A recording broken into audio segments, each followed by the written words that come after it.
I think there's a couple folks who are watching from online. Cool, great, so let's get started. So my name is Katelynn. I'm in the MA program in the Department of Political Science currently here at UBC, and today I'll be talking about a paper that I wrote last term that I'll be turning into my thesis this upcoming summer. So the paper that I'm presenting tonight is the one that I wrote for class. The final thesis is not presentable at the moment, but is that democratic vote? Is that cool? Okay, cool. Nigel, you good? Okay. Yeah. I'm not gonna yell at you or anything, don't worry. All right, so before I get into my talk itself, for the people who are watching online, I don't know where there's the camera, there you are. For the people who are watching online, you can, QR code is right there. It should take you to slido.com, and you enter in the code 72022, and that will bring you to the questions screen. You can enter in any questions you have there, and they'll be answered at the end of the talk. Great, so before I get into the presentation itself, I'll just tell you a little bit about me and my research interests with my horribly outdated headshot that's not even technically a headshot. So as I said, my name's Katelynn. I'm originally from Saskatchewan, and I moved here in September with my partner to do my MA in political science. I'll also be starting in the PhD program here in the fall, which I'm very excited about. My research is broadly couched in Canadian politics, but I also dabble in a bunch of other stuff as well when the mood strikes me. Generally, this includes things like healthcare policy, mental health care, intergovernmental relations, which is technically the topic of this paper. And recently, I've been particularly interested in exploring the religious and ideological impacts of the formation of Medicare in Saskatchewan during the 1960s. And as you'll see tonight as well, there is a very large historical component to a lot of my work. So, very historical, very political science-y, all that fun stuff. So before I get into the meat and potatoes of the talk, I'll just give you a brief presentation overview. I'll be starting with a brief discussion of the current model for measuring autonomy in Canadian cities, which was created by Alison Smith and Zachary Spicer in 2018. And as far as I know, this is the only quantitative measure for autonomy in Canada that currently exists due to urban politics in the country being a very new discipline, or sub-discipline rather. After this, and this part will comprise the bulk of the presentation, but I'll be getting into a brief history of Vancouver politics in the 1930s, though I do start a little bit earlier in the 1890s, I believe, is when the tale begins. After this, I'll recount a few political moments during that period that signify that the intergovernmental connections that existed between the Vancouver City Council and the provincial and federal governments, contrary to Smith and Spicer's model, did not actually contribute to Vancouver's civic autonomy, but actually lessened it to quite a significant extent. And we'll just end with a brief review of the main takeaways. So Canadian urban politics is something that has been critically understudied within the discipline up until the 2010s. And this is something that is slowly starting to change. There is a wealth of literature that's been published within the last 12 years on the subject, and some from before that time, but the vast majority of it has been published extremely recently, both within Canada, but more broadly as well. Urban politics is just something that, it wasn't a serious disciplinary inquiry, right? And I would argue that studying urban autonomy right now is probably one of the most important times for this discipline to be breaking into the mainstream. And there's two examples that I think really kind of make this point that all happened during the COVID-19 pandemic. The first one happening in Saskatchewan. This, I think, was primarily news in Saskatchewan. I don't think it really got out elsewhere, as news in Saskatchewan is typically pretty insular in the first place.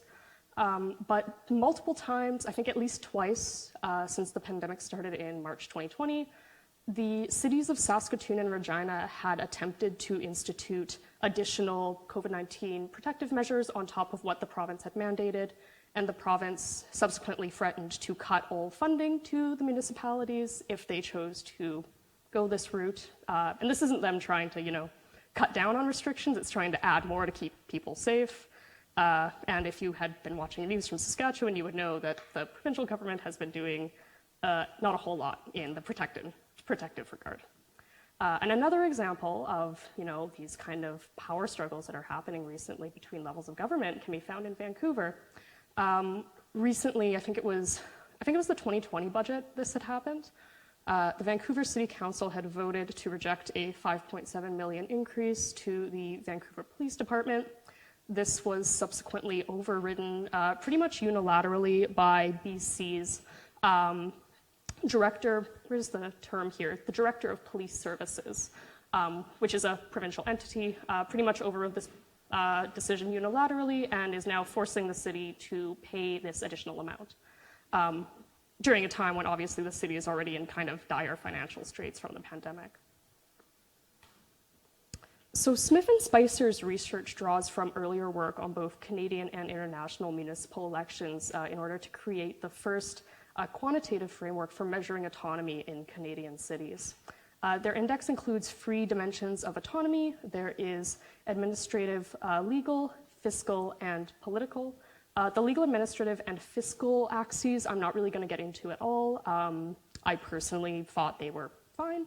My issue with the framework that I will be addressing in this paper is one measure that they include within the political axes, specifically regarding the presence of political connections and how those can strengthen, supposedly, the autonomy a municipality holds. Let's see. So Smith and Spicer assert that political connections and networks between civic and provincial governments are positively related to increased autonomy for local governments. In other words, the more councillors with previous experience at the provincial level of politics, or the more provincial MLAs with civic experience within a province, the higher the level of autonomy within the city will be, or so the model holds. While the provincial connections held by these individuals may operate as a gateway for increased bargaining power for municipalities during intergovernmental discussions, they can also serve as an exertion of political control over the municipality to further the provincial government's own agenda, particularly in the presence of a municipal political party structure. And political parties and ideology more broadly is something that's left out of this measure. And as we'll see when I discuss the history of Vancouver here, it's something that can actually play a pretty significant role in determining the level of autonomy that the city has, whether or not these connections actually are present. And while Vancouver and Montreal are the only two cities that are included in their study on autonomy in Canada, the following account of Vancouver's political history really does drive home the fact that partisanship ideology is something that should have been included in this measure and hopefully will be included moving forward. I'm going to take off my jacket because I'm really warm. Oh, the mic.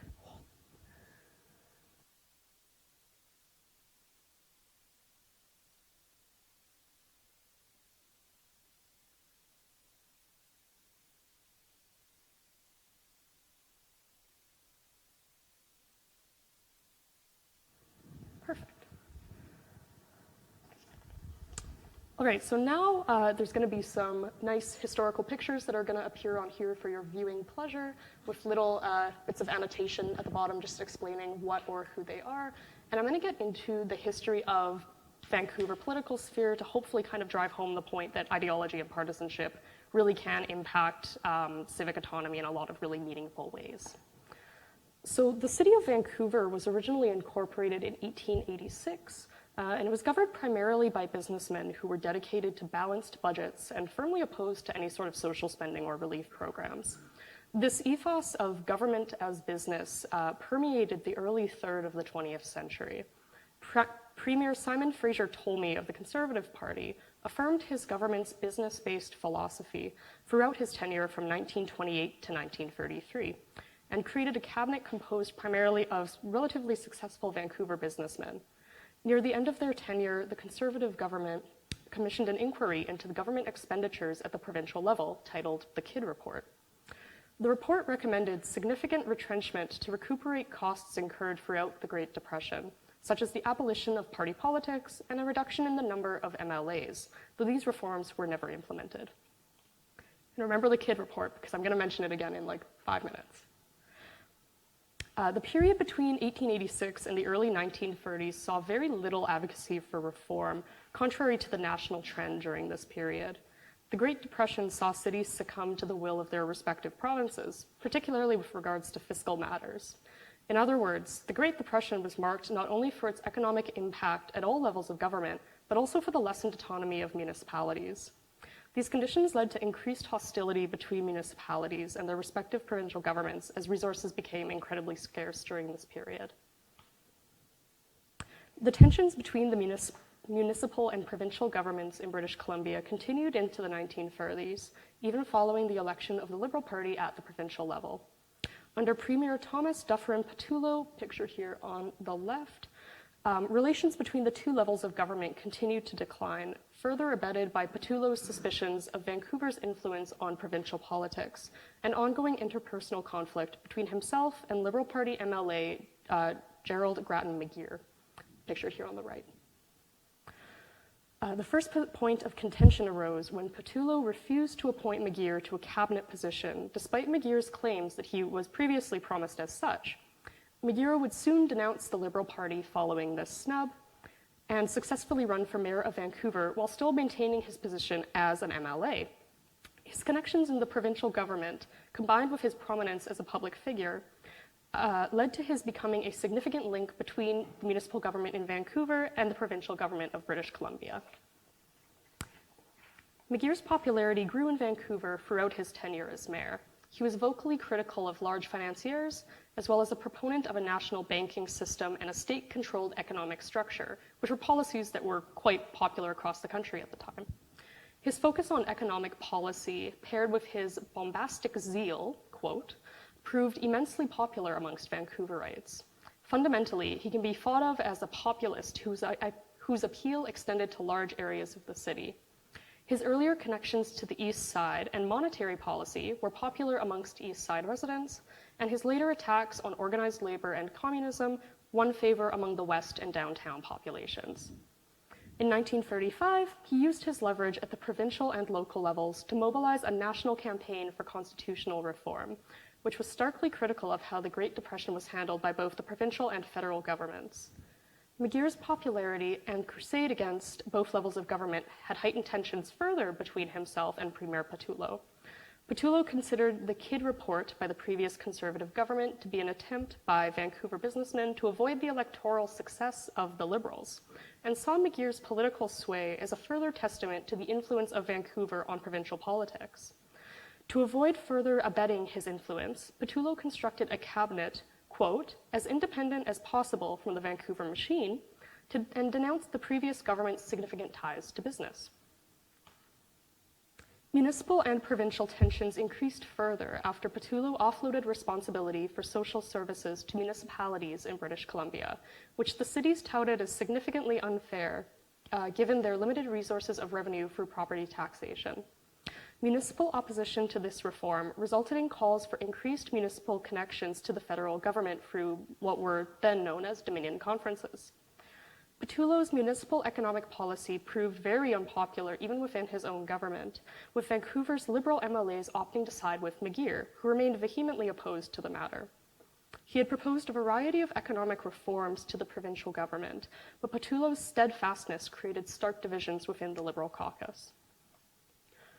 The pressures felt by both local and provincial elected officials were further heightened by the rising influence of the Democratic Socialist Cooperative Commonwealth Federation within Vancouver's political sphere. Despite earlier unsuccessful campaigns at the local level in 1933 and 1935, the CCF's local base was growing substantially during this period. The Great Depression had wreaked havoc on the job market, and multitudes of the unemployed within the city were either official members of the party or sympathetic to its policy aims. Additionally, the bulk of the provincial CCF's support during the 1933 election came from urban areas of the province like Vancouver, Victoria, resulting in the party becoming the official opposition to the Pattullo Liberals. Of particular concern to local and provincial politicians was that the CCF had gained 2 seats in East Vancouver, a working-class area particularly affected by the Depression. While Vancouver municipal politics up until this point had been relatively devoid of class-based voting, a local CCF campaign which mobilized the East Side was seen as a potential threat, which could divide the municipal political system along class lines while also serving to strengthen the provincial CCF. Both political and media forces sought to discredit the party after their foray into municipal politics. The Vancouver Sun mounted an anti-socialist campaign against the CCF, and Mayor McGeer began to conflate the CCF with communism and atheism in an attempt to discredit them. His offense against the CCF can be thought of as twofold. His personal politics were misaligned with the CCF on multiple stances, and the CCF also posed a significant challenge for his vying for a federal seat in East Vancouver. His crusade against the party, bolstered by his taste for reform, led to his March 1935 proposal to alter Vancouver's electoral structure to an at-large system and decrease the number of sitting aldermen or councilmen by 4. Following the City Council's deferral of McGeer's proposal for at least 1 year, he took his proposition to the Provincial Legislature's Private Bills Committee, aiming to vie for the support of the Liberal Party members of caucus. If he was successful, there would be 2 possible outcomes. Either the city would be forced to accept this alteration to the political structure or hold a plebiscite during the next municipal election. This reform in McGeer's vision would serve 2 purposes simultaneously. First, to lessen the strength of the municipal CCF in East Vancouver, and to hasten the process for deciding on the location for a new city hall, due to his apparently quite substantial impatience with the speed of the current council at that time. And despite the possibility for such reform to weaken the Civic CCF, they were also in favor of this motion due to their ideological stance that the representation of ward interests can lead to corruption and favoritism, as well as the fact that the poor and working class areas were not well represented by Vancouver's ward system. Instead of seeing an at-large system as a threat to their political interests at the municipal level, they perceived it as an opportunity to strengthen the interests, or rather, to strengthen the energy of their working class voting base to gain more civic power. Ultimately, both McGeer and the CCF supported the shift to at-large voting, with vastly different perspectives on how such a change would affect their political status. The proposal for a plebiscite was derided by the majority of city councillors, who perceived this initiative as an encroachment by the provincial government into civic affairs. Other actors, such as the associated property owners and the Board of Trade, were not decided on which side of the issue was most in their favor and decided to take a more neutral stance. Broadly speaking, besides political officials themselves, the attitude towards reform was relatively indifferent, and this aloofness was also reflected in the turnout rates for the plebiscite, which sat at 19%. The plebiscite, however, did pass with 69% in favor, and the provincial legislature approved the reform in March 1936. And as we know, we still currently have an at-large voting system, despite multiple attempts up to this point to change it back to a ward system.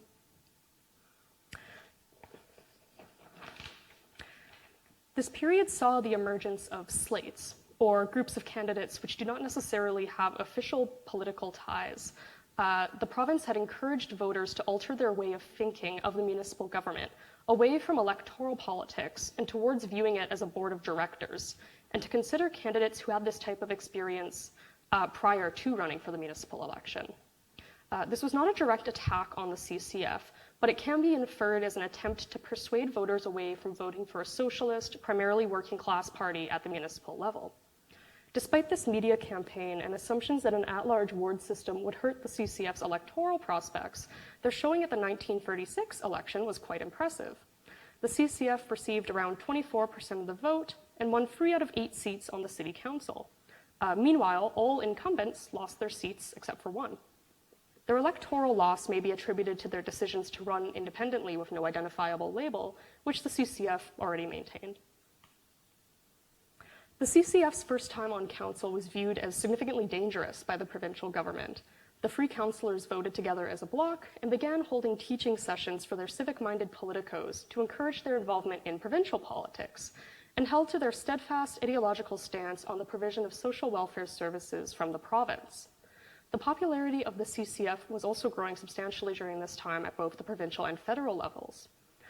The Federal Party won 33.2% of the British Columbian provincial vote in the 1935 election and 28.3% of the vote in the provincial election, drawn mainly from Vancouver and other urban centres such as Victoria. Of particular concern was the provincial CCF's removal of the moderate wing within the party and its vocalized return to its socialist roots. The CCF's success at all three levels of government, paired with its renewed ideological stance, posed an imminent threat to other political interests within the province, primarily the province's traditional ruling parties, the Liberals and the Conservatives. This shift strengthened the anti-partisan ethos of Vancouver and led to the formation of the Nonpartisan Association in 1937. And this is a quote from one of the historiographies that I used for the bulk of my research, and I think I could not phrase this better than she already has, so I'll just directly quote this here. On November 3rd, 1937, 8 men met in a downtown office to discuss Vancouver's political future. The result was the formation of a new political group dedicated to the elimination of party politics at the civic level, the Nonpartisan Association. According to the founding members, the NPA's function was to protect the integrity of civic politics by endorsing a slate of candidates who had not pledged their allegiance to any outside body, end quote.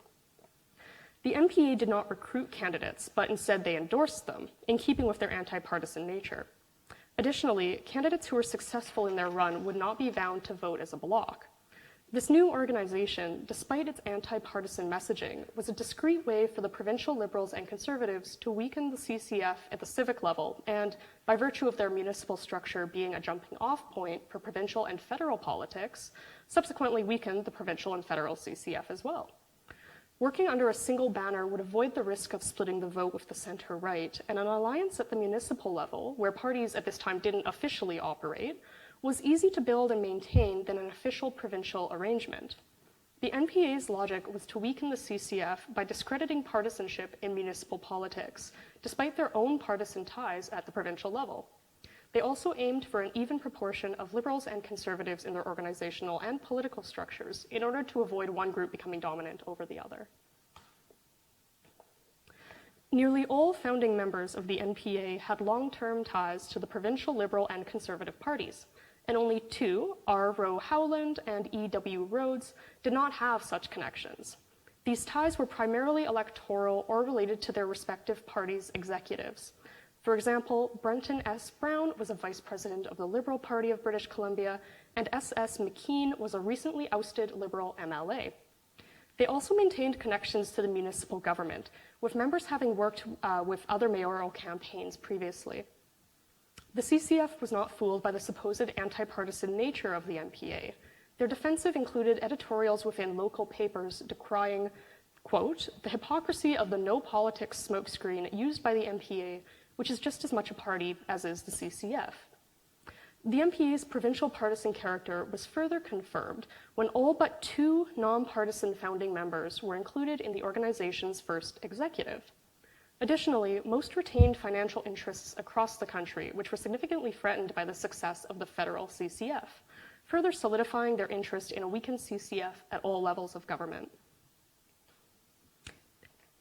And as we know today, the NPA's strategy has proved to be immensely successful, with the nonpartisan agenda acting in favor of the NPA and against vocally political and subsequently socialist organizations.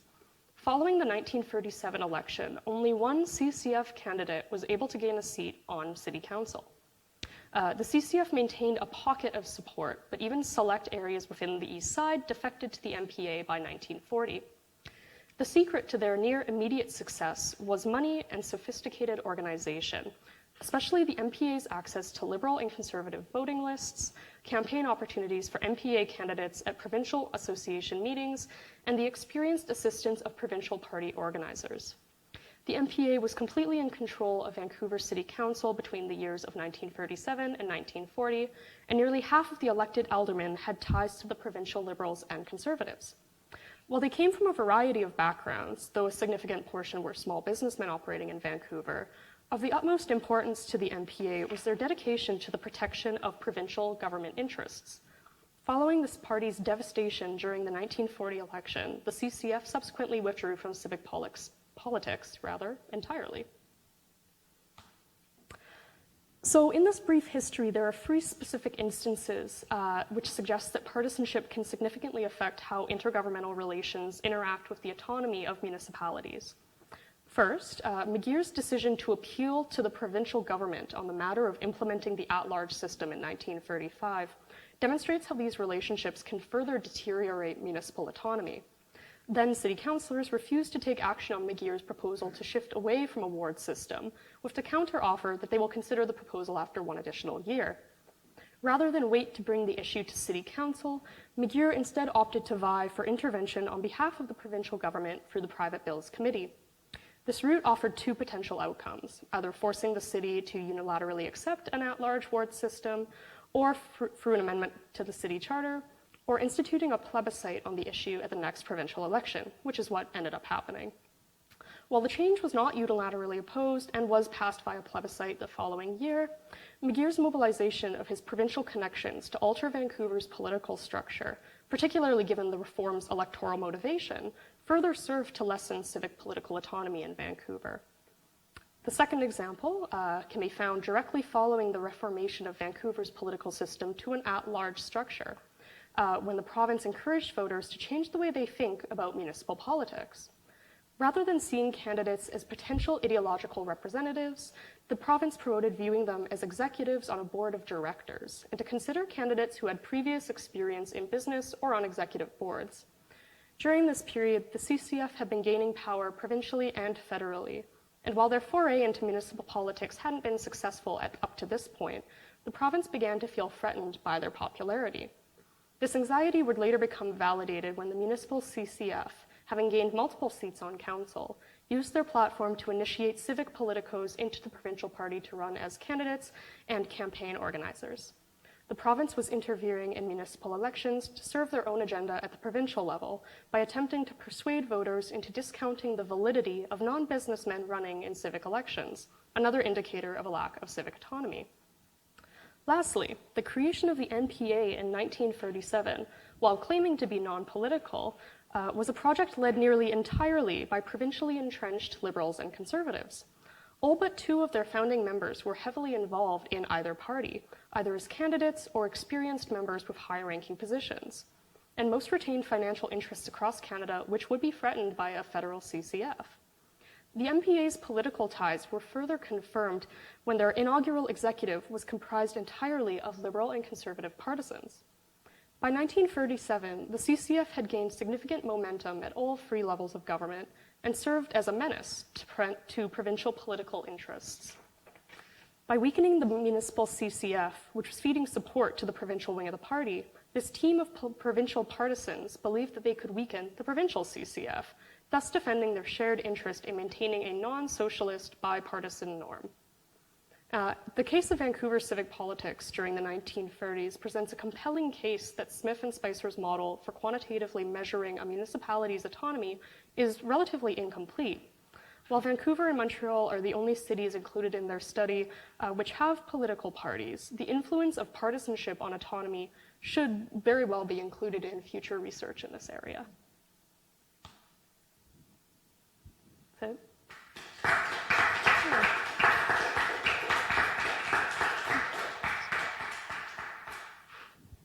Thank you, Katelynn. Any questions from people inside?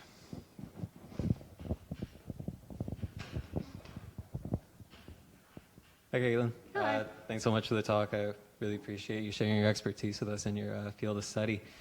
What I wanted to ask about it is, I guess, related, and it's that, I guess, legally under the Constitution, municipalities are literally like a creature of the province, right? They only exercise delegated provincial powers and are an administrative body. They're not even a legislative body in and of themselves. Mm-hmm. And there's a prof that I have at the law school who's working on sort of theorizing around giving municipalities constitutional powers to legislate in their own right. Has your research touched on this at all, and whether you think that might be beneficial? Yeah, so I didn't look into that in particular, though it will likely be on my laundry list of things to do over the summer when I'm refining my thesis a bit more. But I would say that that's something that definitely plays into it, right? And that's an ongoing debate within the discipline on, the standard kind of assumption that the cities are creatures of the province. And that's something that I'd say is fairly widely accepted. But there is also a divergent line of thought that basically says, no, the cities actually have a lot more autonomy than we want to think, and they're not entirely bound to their provincial masters, so to speak. Though, of course, there are things you can point to that suggest otherwise. And this framework that Smith and Spicer have created, I think, is an attempt to kind of work through the muddied waters of that question of whether the cities are actually creatures of the province or whether they have, the ability to work around the confines that they are placed within, primarily by not being constitutionally protected. I would also think that Vancouver being a charter city would also have something to do with that as well. That's something that I haven't looked into many other cities in this regard. But it's something that I understand is not super common. It's fairly rare in Canada, at least. And that, as well, gives Vancouver an additional sense of autonomy, right? At least within the bounds of the charter itself. But yeah, I do think that that's something that would tie into this, absolutely. And that would be something that I'll be looking into this summer. That's great, thank you. Yeah, thank you.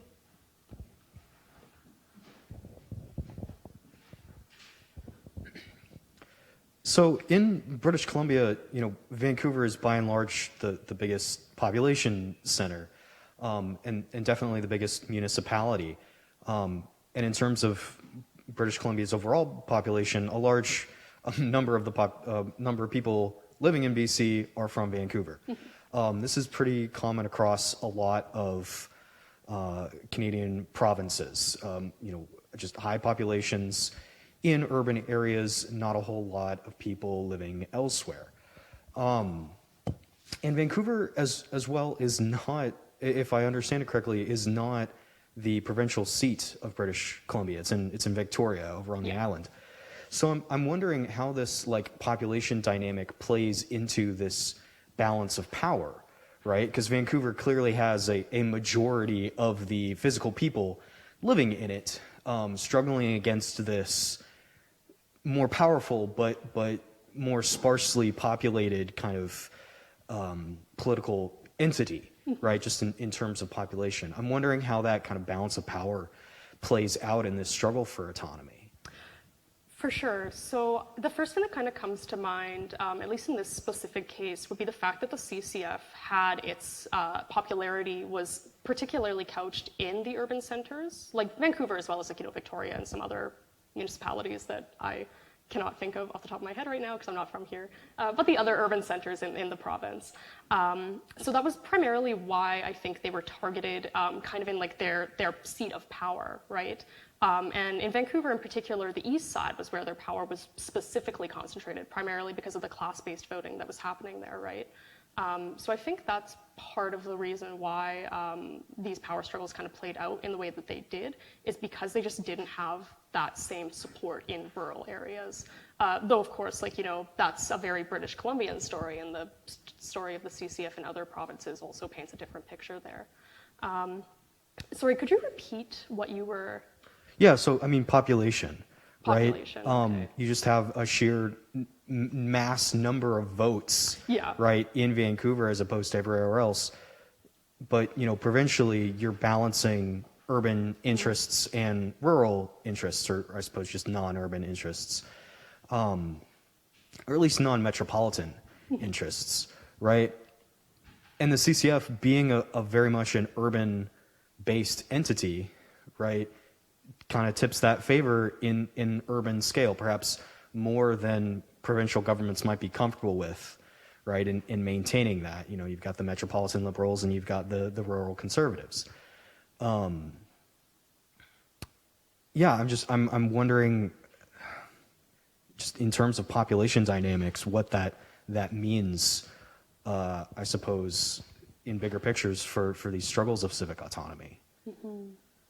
Just in disrupting that kind of rural-urban balance.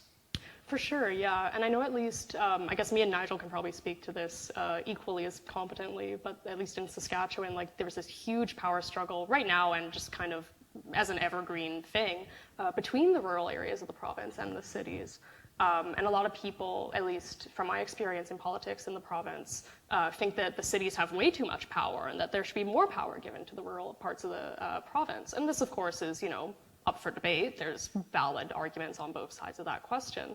I think in this particular instance, it has to do more so with, and keep in mind too, the bulk of my research kind of couched within the city. I didn't do too much research up until this point in other parts of the province, though I will be expanding that at least to Victoria. I think looking at another city would probably kind of broaden the scope of the argument and potentially help to support it as well. Because I'm not super familiar of if or how or when the CCF ran in Victoria municipally, but I guess that's something else to look into. And I guess, yeah, just considering that the CCF, at least municipally, obviously probably wouldn't have run in like small towns, just by virtue of them probably not really having, party structures to begin with. But yeah, I think that's something I would need to look more into over the summer, is the broader provincial kind of outlook on this and like the urban-rural divide.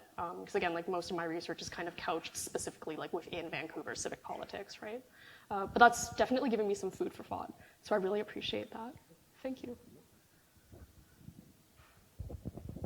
Yeah, thanks, Katelynn. I learned a lot. This is like a very new area for me. So I only have a basic question, and it's based off of what you were talking about with Gabe, which is like, you mentioned Vancouver is a charter city, and I'm also American, so I don't think there are charter cities in the States.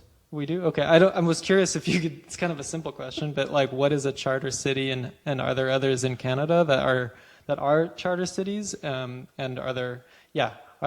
what's the difference between a charter and a non-chartered city? Yeah, for sure. So as we mentioned earlier, cities in Canada aren't constitutionally protected. They are mentioned nowhere in any of our constitutional documents. Technically, a province could just look at a city and be like, go, disperse. And that technically, I mean, there'd be legal like obstacles to that, obviously, but technically there's nothing constitutionally stopping them from just dispersing a city. So one thing that a charter city has is an increased level of autonomy compared to its non-charter counterparts. And charter cities are typically cities that are both higher in population density and also long-standing within Canada. I do not know if Toronto is one, but I think if there is another charter city in Canada, it would probably be Toronto. And typically it's just, allowing them to kind of govern their own affairs, not to the same extent that provinces are able to or the federal government is able to, but more autonomy than a non-charter city would regularly have. And it's just because of the population density primarily. Like there's so many people in one space that giving them additional powers to kind of control their space makes sense rather than having provincial oversight over absolutely everything that would normally be provincially oversawn, right? So yeah, it basically just like is something given to a city with a large population density. I'm sure I don't want to risk messing this up, but I'm sure like a quick Google search would probably bring up the other charter cities in Canada. And I'd assume like Toronto probably is one, maybe like Montreal. But that's also something that I'm going to expand a bit more on too, because I do think that that's something that really plays a lot into the autonomy aspect. Right. Like obviously, right? Yeah. Yeah. Cool. Yeah, thank you. Yeah, no worries. Sam, out of curiosity, what's the charter city in America? Is it Washington? Oh, there's actually, being from California, quite a few cities are charter cities. The American definition is just one in which the city itself has a constitutional document. Yeah. Right. So a municipal law as opposed to general law. So yeah, quite a few. I'm from California. Quite a few cities in California. All the big ones: Los Angeles, San Francisco, Sacramento, San Jose, are all chartered cities. But yes, you're right. It does. Primarily, what it means is that the city has a document just for itself, as opposed to merely like interpreting like a home rule law. Yeah. But yeah, just a quick Google search of chartered cities in the United States. Quite a few, quite a few. which is interesting that perhaps it's a little bit more rare in Canada, given, I think, a similar settler colonial history. I tend to think of a lot of those, emergent governmental bodies as products of, just Western expansion. So yeah, you're right. That's an interesting point. But it essentially means that Vancouver's made with intention. Yeah. It wasn't that people happened to live here and then said, hey, maybe we should have a government. It's people said, we're going to go live here. We're going to have a document. Yeah. Yeah. Awesome. Well, thank you for that interdisciplinary American-Canadian example. Oh. Great discussion. I mean, just proves you only need 3 or 4 people and a great talk. Yep. And we're off. Steve, these chairs are nearly indestructible, but that is one way, the only way that I know of to break them. And as you know, we can't afford to replace furniture. This is absolutely fascinating.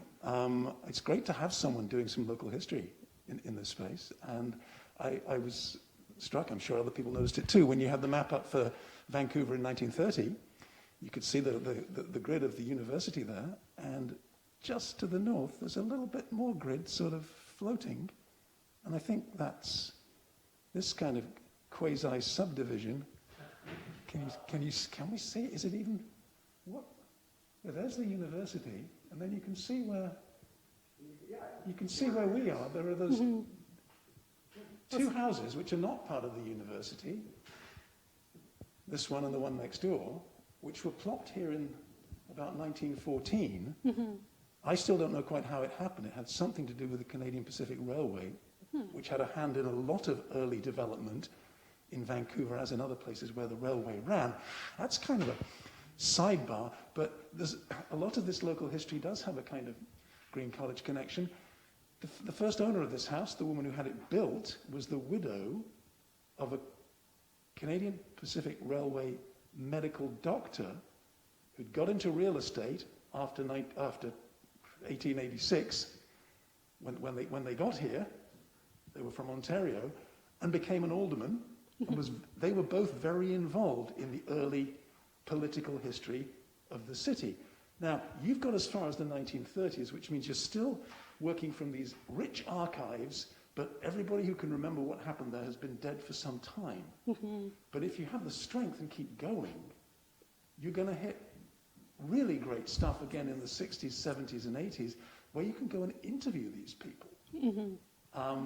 And the back and forth between municipal Vancouver politics and Victoria provincial politics, I don't think ever stops being exciting. I mean, just in my time in the province, there have been at least 3 mayors of Vancouver who went on to be premiers of British Columbia. Mike Harcourt for the NDP, Gordon Campbell for the so-called Liberals, and someone who'd love to talk to you about all this stuff because he's a crazy enthusiast for the history of the city, Sam Sullivan.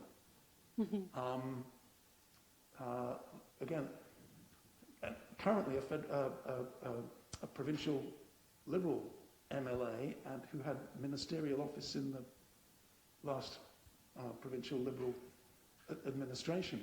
And he would be a great person to talk to about this kind of history if, your methodology is, as I'm sure it is, robust enough to resist the spin that these politicians will inevitably put on their own histories. Yeah.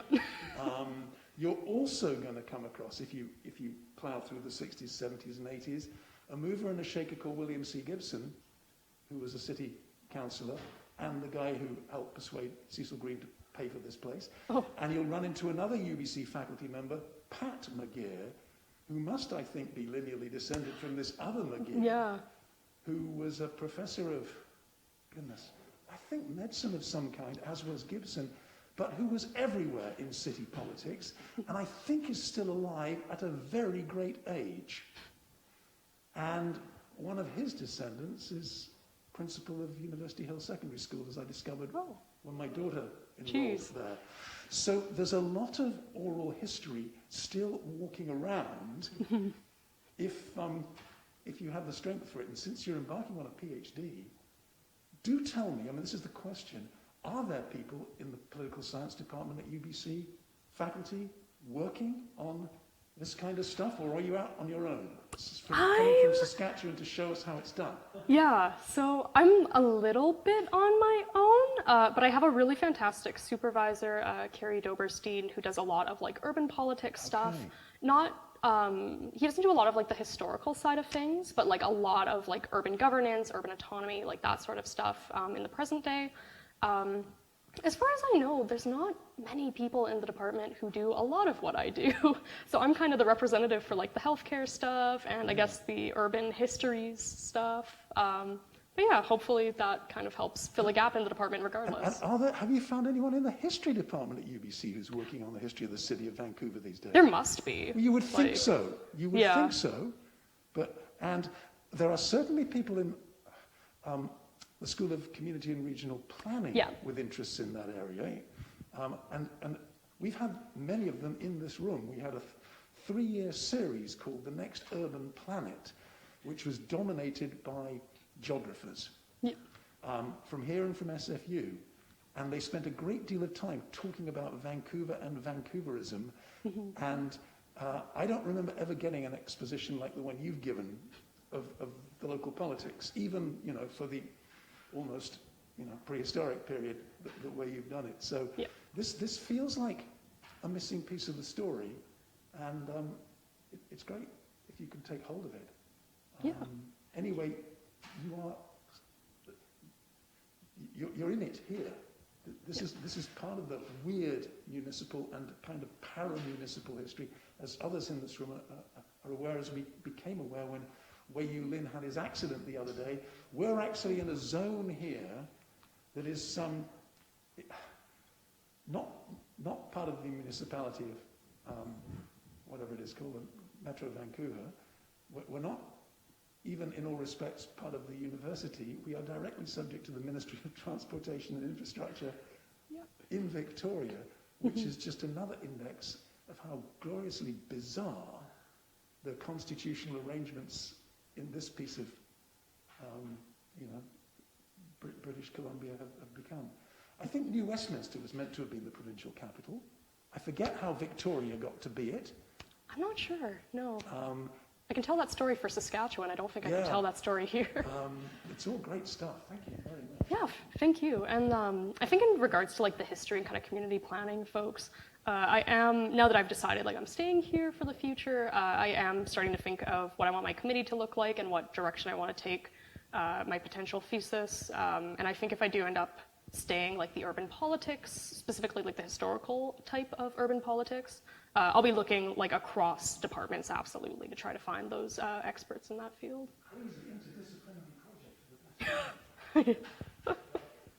We should talk. Okay. We should talk more.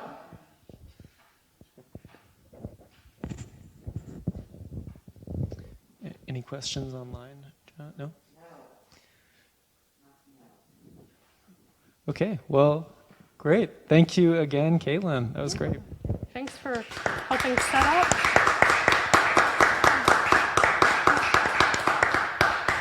Can I just put in a plug to everybody here, everybody online? Some of you remember dimly, beginning of the year, September, just about the first full-blown academic event we had at the college. It wasn't actually at the college, it was up the hill at the University Centre when a bunch of you came and interrogated the Vice-Chancellor of Cambridge after he'd given 3 lectures and largely got away with it, despite, the distinguished audiences whom he'd been impressing on those occasions. And he found himself after dinner with a bunch of greenies, most of whom had only been at Green College for about 5 minutes. And you guys gave him the 3rd degree, and a week later he resigned as Vice-Chancellor of Cambridge because he was just so shattered by the experience of, intellectual contact with people from Green College. So that's how we began the year, and we thought, this is going to be great, but then all these COVID restrictions supervened, and we couldn't have quite as much fun live as we've all been wanting. There is, however, now another opportunity as the year wraps up. You've seen the ads already, and I'm going to be pumping a bit more publicity out via the listserv in the next few days. Thursday of this week, 4:30 in this room, which is a bit earlier than we usually do the pre-dinner stuff. There are reasons for that. Anyway, Ajay Agrawal, who used to live at Green College, was here the very first year of the college, interviewed Cecil Green, knows where, all the local history is, relating specifically to the early days of the college. He has had already an extraordinary career at the University of Toronto, and is a great authority on how you get science, technology, and business together to create startups and new possibilities, for the planet. He's giving a talk. He's a big shot. It'll be a good talk. He's got it all worked out. It would just be wonderful if a bunch of you could show up and give him hell. Okay? You may or may not be persuaded. Even if you are persuaded, give him hell anyway. It's called something like Power and Prediction, the disruptive economics of artificial intelligence. It's the world we live in. It's a kind of complement, actually, to Stephen Toop's series of lectures at the beginning of the year, which was all about how the rule of law has to adapt to cope with disruption of various kinds, including the kind that AI presents. So this is another take on that part of this huge issue that we're all grappling with. Tell your fellow Monday night at 8 o'clock groupies, the ones who are not here tonight because everybody's got loads of things to do, make 4:30 this Thursday like 8 o'clock on a Monday night, and just assure this guy who remembers Green College in what is now regarded as a kind of mythical golden age, not just before COVID but before the flood, that in fact, these days people are just as wicked as they ever were, and just as interdisciplinarily nimble, and just as, what's the word I'm looking for? Rabble-rousing? Rabble-rousing, hard to persuade, as spicy as you would want them to be. All right. End of that publicity. It'll be fun. There'll be drinks and cheese and crackers and stuff afterwards. It's all part of this kind of slightly weird version of what has traditionally been the Founders Week at Green College, when we glance over our shoulders, say, that was good. Now what are we going to do? Thanks. Yeah. Challenge accepted.